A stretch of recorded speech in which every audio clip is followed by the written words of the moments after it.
Well, the UK's EU referendum has been centred in London, but the heart of the European Union lies in Brussels, where John Brain is standing there for us.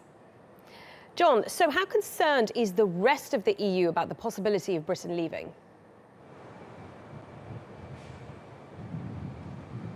Well, highly concerned, Marlene. So they'll be hoping that optimistic news for the Remain campaign that Simon's describing will last for the rest of the week, because some of the comments coming out of the EU are quite extraordinary.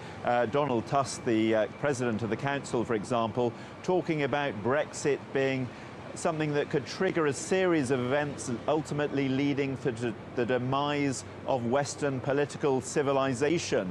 Extraordinary perhaps, but it does illustrate the febrile atmosphere here at the moment. They're concerned about what they're describing as economic mayhem if Britain votes to leave.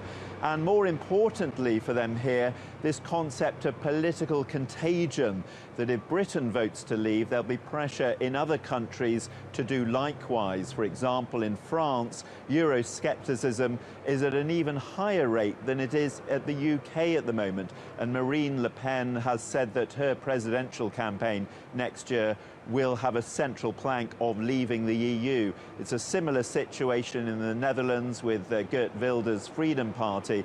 So they really want to see a vote to remain to stave off these threats to the very future of the EU.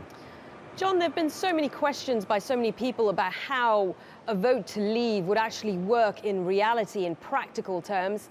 Britain's so tied into Europe, many Britons living elsewhere in Europe, retiring elsewhere in Europe.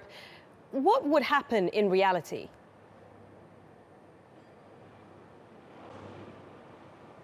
Well, it would be a very messy process. No one's ever done it before. What happens is once Britain says that it's going to leave, there'll be a 2-year negotiation process, sort of a divorce settlement, as it were. But everything will have to be agreed with the other 27 remaining countries. After that 2 years, there will be several years, it's predicted, of negotiations to re-enter the market or to have a deal with the European market. What EU leaders, though, are adamant about is that Britain won't get any sort of special deal. It will be shut out of the single market, and that's because, again, it doesn't want, or they don't want to encourage other countries to have their own referendum and push to leave. They want to make it clear that there will be penalties and that any country that does leave will suffer economically as a result. OK, John Brain, many thanks for that.